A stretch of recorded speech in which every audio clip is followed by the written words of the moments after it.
तो नमस्कार दोस्तों, मेरा नाम अभिषेक तिवारी है और अब हम बहुत अच्छे ऑर्गेनिक केमिस्ट्री की शुरुआत करते हैं। कार्बनिक रसायन की बात कर रहे हैं।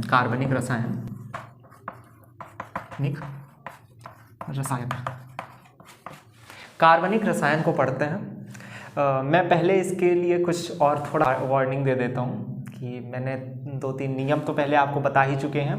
कार्बनिक रसायन को इतना हवा बना के रखे हैं लोग, मतलब इससे बहुत डरते हैं, है ना। ये मतलब ऐसा है कि इसकी रिएक्शन वगैरह देख के ना आदमी मतलब अच्छे डर जाते हैं। ठीक है, तो आपको डरना बिल्कुल नहीं है, साथ में चलते रहेंगे तो आपको सब समझ में आएगा।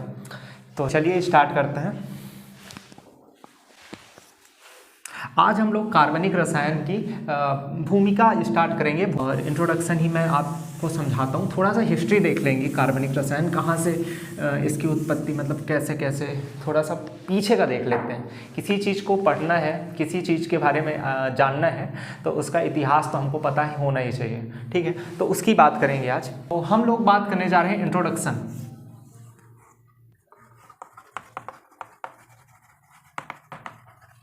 बात करते हैं, चालू यहीं से होता है। फर्स्ट आज वीडियो है, आप ये मानिए। और तो जब हम कार्बनिक रसायन की बात करते हैं तो आप ये समझिए कि कार्बनिक रसायन होता क्या है। तो थोड़ा सा मैं आपको इतिहास के उन कालखंडों में ले चलता हूँ। बहुत पुरानी बात है, 1675 की बात है। 1675 में एक वैज्ञानिक थे जिनका नाम था निकोलस लेमरी। ठीक है, निकोलस लेमरी। थोड़ा सा समझिए कि 1675 में एक वैज्ञानिक थे निकोलस लेमरी नाम के। अब पहली चीज़ बात करते हैं कि हम किसी चीज़ का वर्गीकरण करते क्यों हैं। ठीक है, हम किसी भी चीज़ को बहुत सुव्यवस्थित अध्ययन करने के लिए हम हर चीज़ का वर्गीकरण करते हैं। जैसे आप स्कूल में हैं तो स्कूल में भी एक वर्गीकरण का होता है। ठीक है, जैसे आप किसी क्लास में आप प्रार्थना की पंक्तियों में खड़े होते हैं तो प्रार्थना की पंक्तियों में ऐसा होता है कि 9th के लड़कों को एक लाइन में, है ना, 10th के लड़कों को एक लाइन में, कहीं जगह पर ऐसा होता है कि गर्ल्स को एक लाइन में, बॉयज़ को एक लाइन में। तो हर एक वर्गीकरण इसलिए होता है कि हम चीज़ों को एक व्यवस्थित क्रम में देख पाएँ और हम चीज़ों को अच्छे से समझ पाएँ, है ना। अगर उसमें ऐसे ही लड़कों को खड़ा कर दिया जाए प्रार्थना की लाइन में तो हम समझ नहीं पाएंगे कि कौन सा लड़का 9th का है, कौन सा 10th का है, कौन सा 11th का है, और चीज़ें अव्यवस्थित होंगी। मान लीजिए किसी लड़के को ढूंढना है ना, कोई एक्स नाम का लड़का है, उसको ढूंढना है, हमको पता है वो 9th क्लास में है। तो अगर अव्यवस्थित लड़के खड़े हुए हैं तो हम एक्स नाम के लड़के को ढूंढना थोड़ा मुश्किल पड़ जाएगा, थोड़ा नहीं बहुत मुश्किल पड़ जाएगा। लेकिन हमको पता है कि 9th क्लास की लाइन खड़ी है, मतलब लाइन है, ठीक, तो हम सीधे से 9th क्लास में देखेंगे और हमको वो लड़का मिल जाएगा।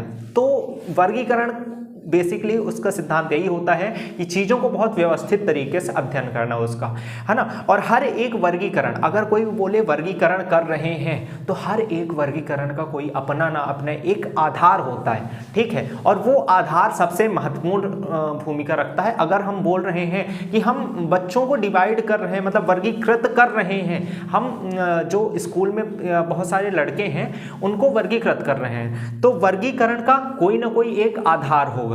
जैसे हम प्रेयर जब होती है तो उसमें बहुत सारे आधार हो सकते हैं। जैसे हम क्लास वाइज कर दें वर्गीकरण, मतलब 9th क्लास का लड़का एक रो में, ठीक, 10th क्लास का लड़का दूसरे रो में, है ना। तो ये क्लास वाइज हो गया। हम जेंडर वाइज कर सकते हैं कि लड़कियां एक साइड, लड़के एक साइड। ये होता है वर्गीकरण का आधार। और वर्गीकरण किया क्यों जाता है, और ये सिर्फ इसके लिए नहीं, हर चीज़ के लिए वर्गीकरण, सभी चीज़ों के लिए वर्गीकरण का मतलब यही होता है। तो अब चीज़ों में जब हम बात करते हैं इसका जब 1675 की बात करते हैं, एक निकोलस लेमरी नाम के एक वैज्ञानिक थे, है ना। इन्होंने पदार्थ का वर्गीकरण का एक आधार सोचा, है ना, पदार्थ जो थे, बहुत सारे पदार्थ थे, तो उनको वर्गीकृत करना इसलिए आवश्यक था कि हम उसका अच्छे से अध्ययन कर पाएँ। ठीक, तो इन्होंने सोचा कि निकोलस लेमरी ने कि पदार्थों को वर्गीकरण करते हैं। तो वर्गीकरण का एक आधार इन्होंने सोचा कि पदार्थ कहाँ से आता है, ये पदार्थ कहाँ से आ रहा है। पदार्थों के स्रोत के आधार पर पदार्थों का वर्गीकरण किया। 1675 में निकोलस लेमरी नाम के एक वैज्ञानिक थे, उन्होंने पदार्थों के स्रोत के आधार पर एक वर्गीकरण किया। और वर्गीकरण में उन्होंने 3 प्रकार से पदार्थों को डिवाइड किया, मतलब बांटा, है ना। नंबर 1, अगर आप मान लीजिए लेमरी की जगह होते तो उस समय क्या करते हैं, आप इस पर विचार करिएगा। उस समय 3 चीज़ें उनके दिमाग में आई। एक तो कि जो पदार्थ होते हैं वो कहाँ से आते हैं, स्रोत का मतलब यही होता है पदार्थ आते कहाँ से, है ना, उन आते कहाँ से, उसके आधार पर। तो पहला स्रोत होता है खनिज पदार्थ। अब खनिज पदार्थ मतलब जो खन के प्राप्त हो, सिंपल सा, है ना, जो खोद कर निकाले जाते हैं, खनिज पदार्थ वो कहलाते हैं, है ना, जमीन के अंदर से जो निकाले जाते हैं, एक खनिज पदार्थ हो गया। जैसे हो गया लोहा, हो गया सोना, हो गया चांदी, हो गई, ऐसे पदार्थ जो हम खोद के निकालते हैं उनको खनिज पदार्थ कहते हैं। दूसरा वर्गीकरण इन्होंने किया कि जो हमें पेड़ पौधों से मिलते हैं, है ना, और बाकी चीज़ों से मिलते हैं, यानी वनस्पति पदार्थ। पहला वर्गीकरण उन्होंने खनिज पदार्थ किया जो हम खोद के निकालते हैं। दूसरा वनस्पति पदार्थ किया, वनस्पति इस तरह लिखते हैं, वनस्पति पदार्थ। ठीक है, तो खनिज पदार्थ को एग्जाम्पल लिख लीजिए, सोना,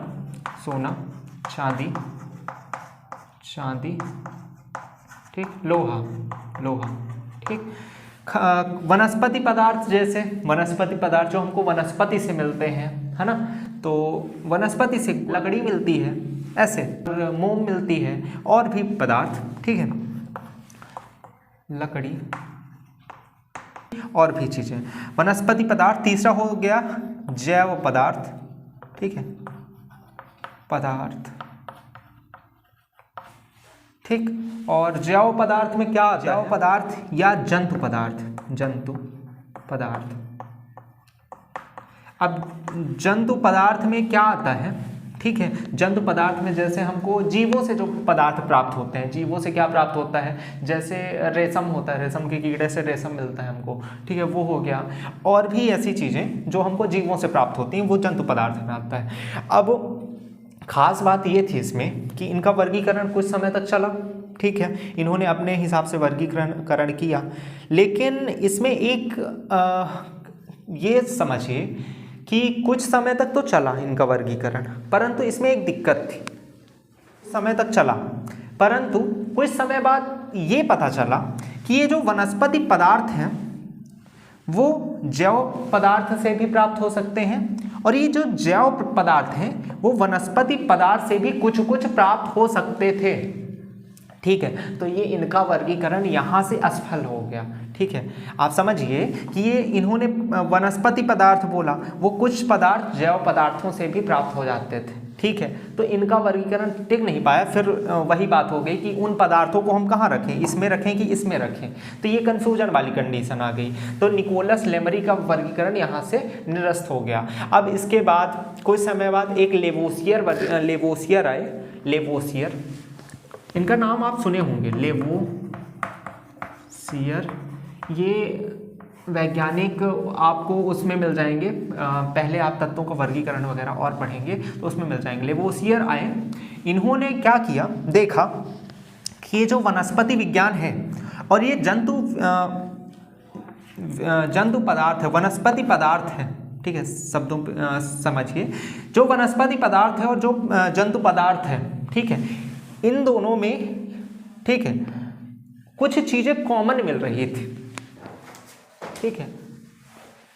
लेवोसियर आए, इन्होंने जब वर्गीकरण में देखा तो इन्होंने देखा, एक चीज़ देखी कि जो वनस्पति पदार्थ होते हैं, वनस्पति पदार्थ, ठीक, और जो जंतु पदार्थ थे, पदार्थ, तो इनमें दोनों में चीज़ें कॉमन थी, जैसे कि इसमें कार्बन इसमें भी आ रहा था, इसमें भी हाइड्रोजन और इसमें भी ऑक्सीजन, ठीक, और इसमें कार्बन, हाइड्रोजन, ऑक्सीजन, नाइट्रोजन, ठीक है, ऐसे भी बहुत सारी चीज़ें आ रही थी। तो कॉमन तो बहुत सारी, मतलब तो इसमें कार्बन जो था मुख्यतः दोनों में हर उसमें आ ही रहा था लगभग, ठीक है। तो ये इसकी खासियत थी कि सभी पदार्थों का, है ना। तो अब इन दोनों में समानता क्या है? समानता ये है, मतलब इन दोनों में समानता तो मिल रही थी, समान दिख रहे थे। खास बात ये है कि ये खनिज पदार्थ जो है निर्जीव है और ये दोनों जो है वो सजीव हैं। तो लेवोसियर ने दिमाग लगाया कि एक काम करते हैं, इस पूरी चीज को हम दो प्रकार से बांटते हैं, एक पढ़ते हैं सजीव और एक निर्जीव। सजीव में वनस्पति पदार्थ और जीव पदार्थ को डाल देते हैं और खनिज जो है वो निर्जीव है तो इसको अलग डाल देते हैं, ठीक है। तो ऐसा कर देते हैं, ये इन्होंने दिमाग लगाया और उसी प्रकार से वर्गीकरण हो गया कि ये जो है, देखिए, ये जो सजीव का अध्ययन जिसमें किया जाता है, जिसमें कार्बन, और कार्बन तो है ही, तो इसको कार्बनिक रसायन बोल दिया जाता है। और जहाँ पर निर्जीव का अध्ययन किया जाता है ना, जैसे खनिज पदार्थ हो गया और जमीन के अंदर हो गया, उसको अकार्बनिक रसायन कहा जाता है, जिसको आप पहले पढ़ के आए होंगे 11th में, फर्स्ट बुक में आता है। तो अकार्बनिक रसायन की वहाँ बात की जाती है। अब जहाँ पर सजीव की बात करते हैं वहाँ पर लेवोसियर के वर्गीकरण के हिसाब से वनस्पति और जीव विज्ञान को साथ में डाल देते हैं, ठीक। ये होता है इसका मेन कॉन्सेप्ट। और ये थोड़ा सा हिस्ट्री थी, थोड़ा सा हो सकता है बोरिंग लगी हो, पर आगे और करेंगे, ठीक है।